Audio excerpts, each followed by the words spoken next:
Assalamualaikum warahmatullahi wabarakatuh, pemirsa MTA TV dimanapun Anda berada. Alhamdulillahirrabbilalamin, puji syukur senantiasa kita panjatkan kehadirat Allah Subhanahu wa Ta'ala. Di hari ini kita bersua lagi di acara hikmah yang senantiasa membuka hasanah keilmuan yang kita miliki. Dan tentu saja hikmah selalu menyajikan perjalanan seseorang mendapatkan hidayahnya. Pemirsa dimanapun Anda berada, seseorang mendapatkan hidayah atau pancaran kasih sayang dari Allah Subhanahu wa Ta'ala ini tidak hanya sekedar kita menunggu, namun kita harus menyambutnya, tentu saja dengan kerja keras untuk mendapatkannya. Di Ahad yang lalu kita bertemu, kita mewawancarai, kita mendengar penuturan dari seseorang yang awalnya memiliki kehidupan hitam, kelam, karena dia adalah mantan preman Kalijodo yang telah hadir di studio MTA TV hari ini bersama istrinya. Assalamualaikum warahmatullahi wabarakatuh, Mas Iwan. Waalaikumsalam warahmatullahi wabarakatuh. Iya, Mas Iwan kemarin mengenalkan diri, sebenarnya memiliki nama lengkap Iwan Setia Lesmana. Betul. Iya. Dan ini asli Putra Sragen sebenarnya ya. Ya, Miri Sragen. Miri Sragen. Namun di dalam perjalanannya Mas Iwan ini terkenal di Jakarta dengan nama Iwan Tato. Ya, Iwan Tato. Iwan Tato. Karena badannya penuh tato. Badannya penuh tato. Full, ya, full besar, tato. Ya. Hanya di muka saja yang tidak ya. Ada tanda aja muka. Iya iya. Sampai kaki begitu full tato Full. juga. Oh, full tato. Di dada mungkin bisa dibuka. Semua, Pak. Full. Oh, full tato. Iya iya iya. Ya, baik. Mas Iwan Setia Lesmana atau sering dipanggil Iwan Tato karena memiliki banyak tato, dan ini mungkin bisa diceritakan mengapa dari Sragen pindah ke Jakarta itu mulai tahun berapa? Mulai ke Jakarta tuh lulus SMP, Pak Bilal, dari tahun 91. 91. Ya, itu saya ikut, masih saudara tapi saudara jauh. Karena saudara juga kehidupannya ndak mapan, untuk sendiri kurang, akhirnya saya bergaul dengan lingkungan jalanan. Kebetulan di Selipi waktu itu Mas Didi Kempot sama Mas Edi adiknya itu masih ngamen. Jadi saya gabung di situ. Jadi sebagai pengamen jalanan lah awal yang rintis. Bisa nyanyi kalau begitu? Ya alhamdulillah bisa. Bisa ya. Bisa musik dikit-dikit bisa. Oh iya iya. Dari kehidupan ngamen bersama rekan-rekan yang ada di jalanan, Mas Iwan mengenal dengan mungkin kehidupan yang agak sedikit norak begitu, karena Ya. mungkin di sana minum. Ya, tiap malam pasti minum, Tiap hasil malam ya, pasti hasil minum. ngamen untuk minum. Iya iya iya. Kemudian bagaimana kelanjutannya setelah minum? Apakah Mas Iwan meningkat untuk kualitas kemaksiatannya begitu? Dari minum itu kan orang tidak ada puasa. Semakin kita setiap hari minum, dosis kita kan makin tambah. Nah, di situ pula saya mengenal narkoba. Waktu itu masih ganja, belum sabu, belum apa. Nah, kita kan perlu uang banyak, sedangkan untuk biaya ngamen aja untuk pendapatan tuh tidak mencukupi. Nah, akhirnya saya bergabung dengan komunitas pencopet. Iya iya. Ya, dari pencopet terus meningkat perampok dan lain-lain itulah. Iya iya iya. Dari mencopet meningkat rampok, awalnya mengamen, kemudian lingkungan yang tidak benar membuat Mas Iwan semakin tambah menjadi. Ya, sampai menjadi tahun 93 mencopet. 93 masuk penjara. Masuk penjara karena Ya. Ikut rampok itu, Pak. ikut rampok. Iya. Kenapa bisa masuk penjara? Apa tertangkap basah?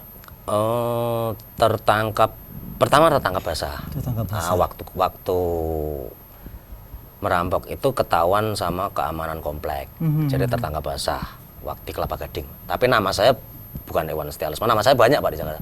Waktu masuk penjara Iwan Budi Suprianto yang waktu di penjara Pondok Bambu.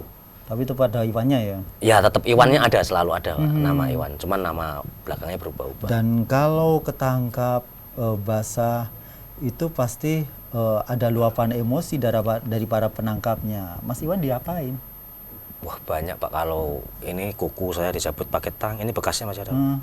Ya digebukin, disetrum, udah nggak koran. Tapi dari siksaan-siksaan itu mental saya sebagai penjahat justru semakin kuat Pak, semakin dendam dan tak ada rasa takut. Akhirnya saya meningkat di dalam pun aku bergaul. Di dalam maksudnya dibui ya? Ya dibui, bergaul dengan orang-orang penjahat yang besar. Karena waktu itu kan saya masih kecil, masih bocah Pak, lulus SMP. Nah di situ dengan saya bergaul dengan penjahat-penjahat kelas kakap, akhirnya saya meniti ilmu dari dia, saya ambil. Semakin saya belajar, semakin saya nekat, dan akhirnya saya tahun berikutnya keluar itu saya sebagai penjahat besar sudah. Saya sebagai penjual sindikat senjata api. Jadi seluruh Indonesia tuh penjahat-penjahat ternama yang perampok-perampok itu beli senjata apinya sama saya. Begitu. Kalau mau ngerampok, bahkan kalau yang nggak punya uang untuk beli, sewa. Bahkan mengajak saya gitu. Gitu. Itu luar biasa untuk saat itu kejelekannya, kemaksiatannya, dan tentu saja itu adalah masa lalu Mas Iwan. Masa lalu Mas Iwan. Kemudian bagaimana Mas Iwan menyampaikan bahwa Mas Iwan ini adalah preman Kalijodo? Bagaimana bisa ke komplek itu meskipun kita tidak bisa menampik bahwa dengan urusan kemaksiatan pasti larinya juga pasti ke pelacuran begitu. Ya itulah Pak Bilal. Jadi apa ya, uang yang kita dapat dengan haram, uang haram yang kita dapat dengan mudah, bukan hak kita, kita paksakan menjadi hak kita, itu akhirnya akan habisnya di tempat-tempat kemaksiatan juga gitu. Ya itulah. Jadi setiap kita dapat uang banyak atau menang judi atau apa, kebetulan kan saya juga bandar judi bola.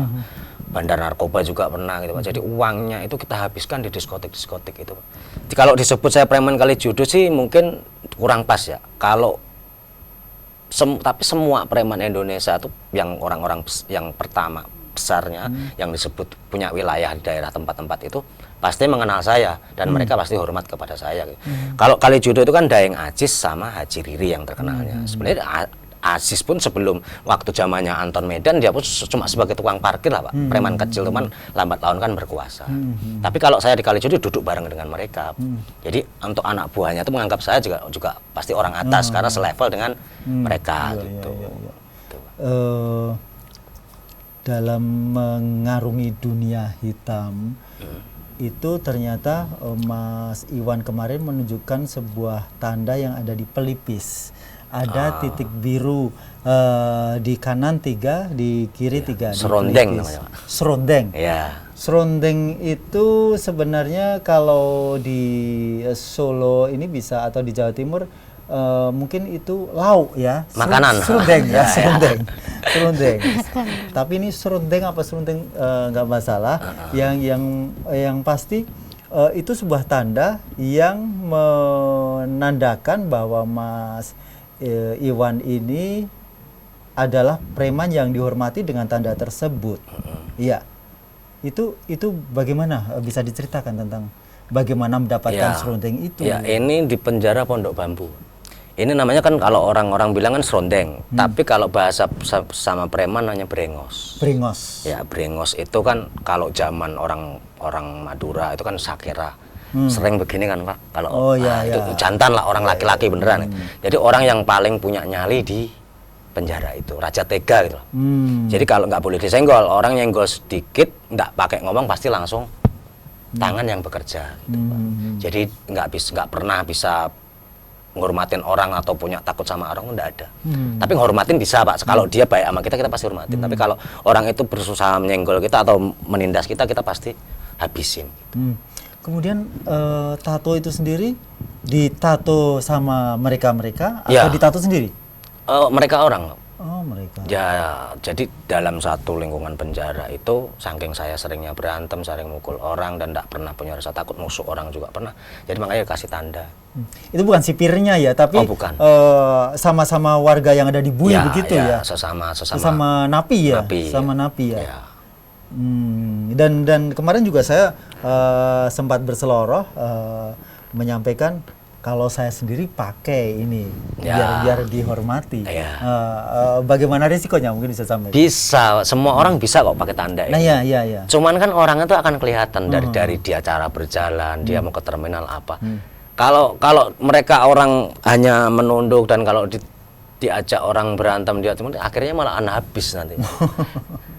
Nggak semudah itu, Pak. Ini kan harus punya nyali, Pak. Iya, itu harus ada bukti ya, Ya. harus dibuktikan Iya. begitu. Iya.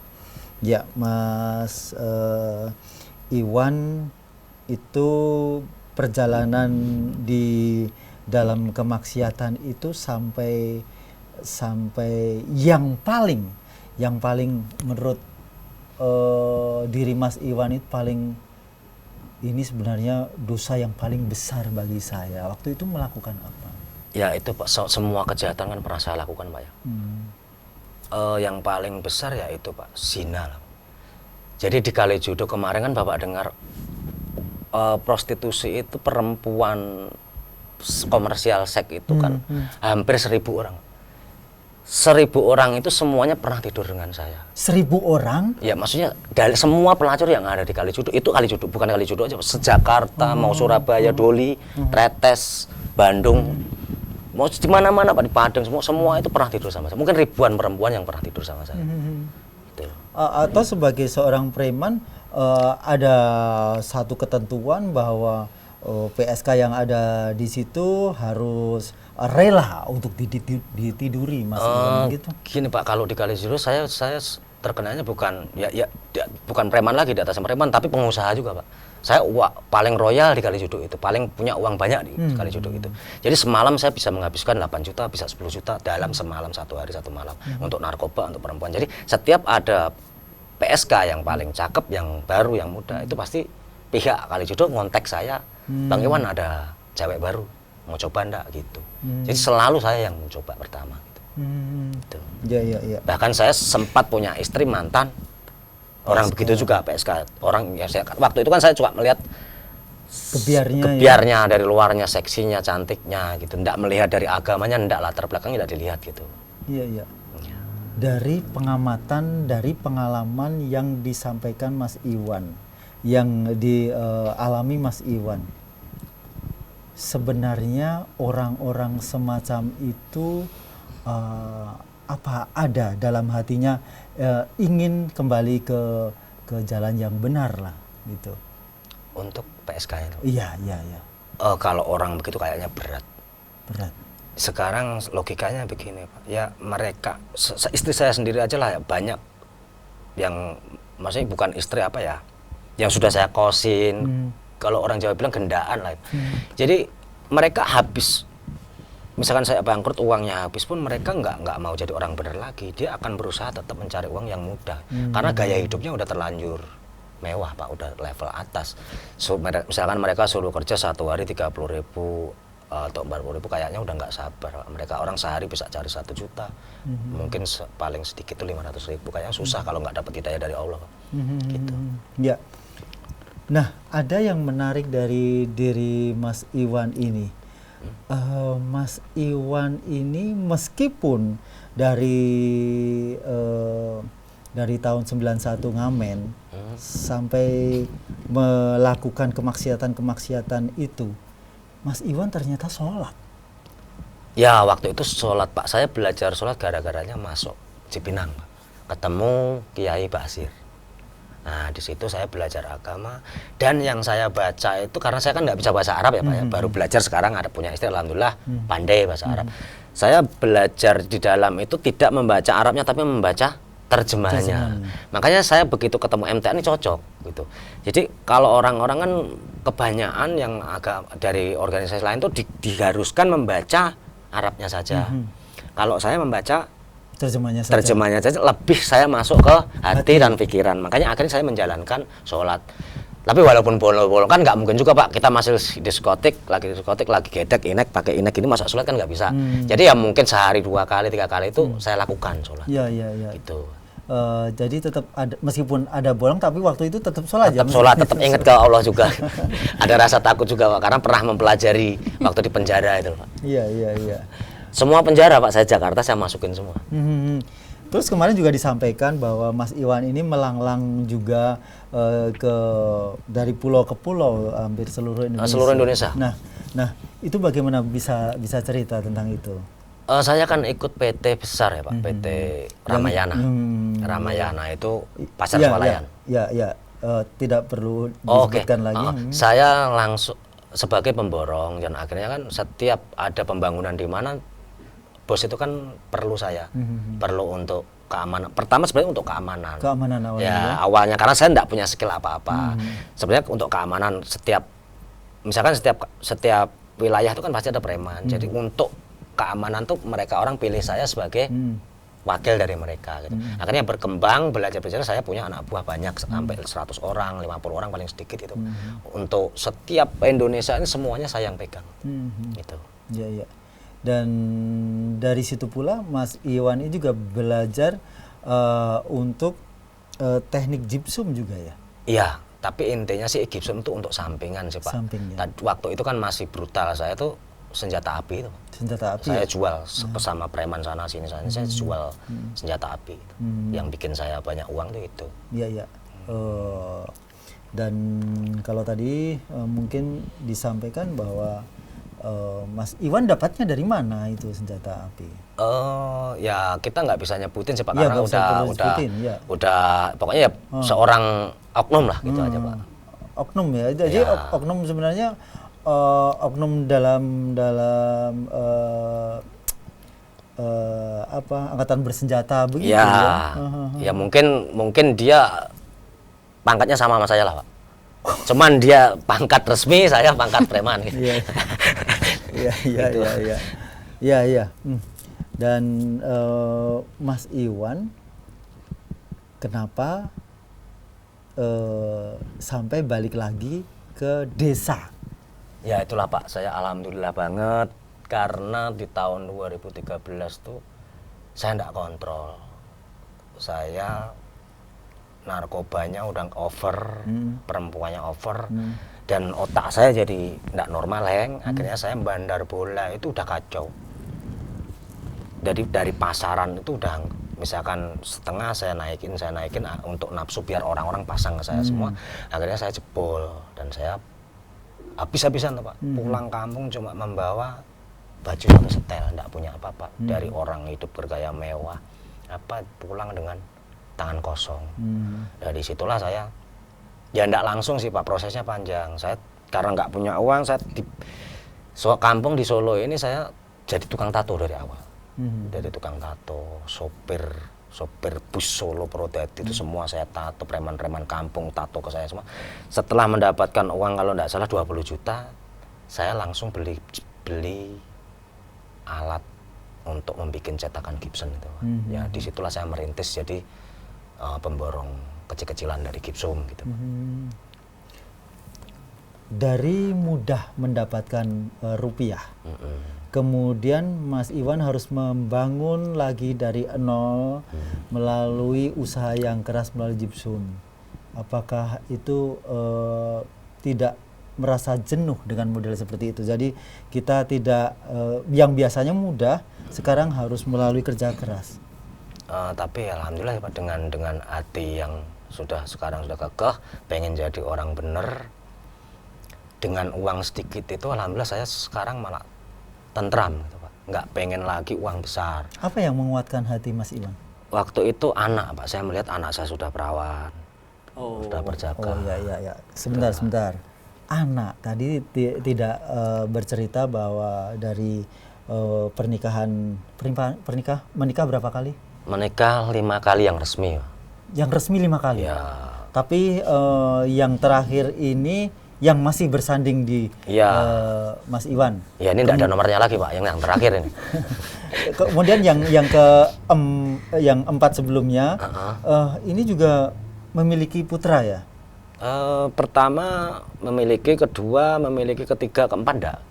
Iya, dan tadi sampaikan bahwa ingat anak. Iya, karena anak. Iya. Sekarang masih sering bertemu dengan? Ikut saya Pak, saya bawa. Oh. Jadi saya nggak mau anak saya gara-gara kelalaian saya mereka hidupnya nggak keurus. Jadi kemanapun saya pergi saya bawa. Jadi tanggung jawab saya. Nggak boleh ikut ibunya karena ibunya nggak benar, Pak. Betul, betul, betul. Karena kan dari lingkungan itu saya angkat. Gitu. Ya. Sedangkan Dan itu ibu, anak-anak itu paham bahwa ibunya nggak benar. paham, Pak. Mereka nggak mau ikut ibunya. Mereka hubungan sama ibunya pun nggak mau. Dia memilih, alhamdulillah memilih saya. Berapa putra yang dibawa ke sini? Yang dibawa 2, Pak. Dua SMA. itu dengan ibu yang berbeda? Oh, satu sama. Oh, satu ibu ya? Satu ibu. Iya, iya, iya. 2013 ke desa, pulang, kemudian membawa 2 orang putra tanpa ada ibu di sampingnya, ketemu dengan orang tua. Bagaimana orang tua bisa menerima ini? Orang tua sih ya menerima sih, Pak. Menerima enggak menerima ya, tapi waktu itu ya kalau mau cerita sedih banget, Pak. Saya pulang ke kampung itu ya orang tua saya memang enggak punya, Pak. Adik saya ya banyak yang kaya, cuman udah melupakan saya karena saya bangkrut itu. Saya tidur itu, Pak, bikin gubuk warung di emperan jalanan. Dari gubuk bambu itu saya usaha tato sama jualan soto. Jadi dari cuma ukuran 2,5 meter kali 2,5 meter, Pak. Jadi tidak tidur di tempat ibu atau di tempat saudara, enggak. Saya memang orangnya enggak suka dibelas kasihani orang, enggak suka mandiri. Nah, sukanya mandiri. Jadi saya enggak mau ngerepotin orang, saya bikin gubuk bambu itu untuk saya usaha. Mas Iwan nomor berapa sih? Umur? Nomor berapa? Oh, nomor 1. Oh, nomor 1. Oh, nomor 1 dari 5 bersaudara. Tapi ya bapak sih nikah juga 6 kali, Pak. Dari 24 bersaudara sebenarnya. Iya, iya, iya. Ayah ibu. Ya. Mas Iwan, Bapak mengetahui pekerjaan Mas Iwan tatkala di Jakarta? Mengetahui, semua orang tua mengetahui. Bahkan waktu masuk penjara yang terakhir semua nengokin ke penjara juga. Jadi mereman itu Mas Iwan diketahui orang tua? Seluruh kampung tahu. Oh, tahu. Sekarang masuk TV. Karena kan penjahat kelas kakap.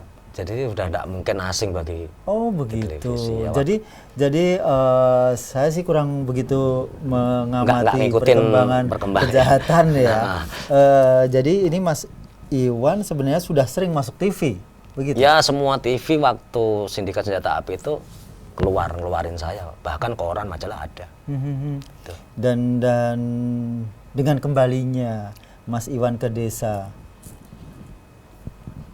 orang tua merasa malu? Ya enggak sih, Pak. Kebetulan orang tua ini sebenarnya jadi orang yang kurang agama juga, makanya saya prihatin. Saya berusaha justru pengen dari keluarga itu pengen mengangkat mereka untuk kembali ke Islam yang sesungguhnya, cuman belum bisa. Karena masih kekeh dia ilmu-ilmu kejawen yang dari keraton itulah. Gitu. Ya. Mas Iwan, saya akan bertanya juga kepada Ibu. Oh ya, silakan. Tapi tentu saja kita akan simak dulu jeda berikut ini dengan masih bersama beliau-beliau ini. Dan kita ikuti jeda pariwara berikut ini.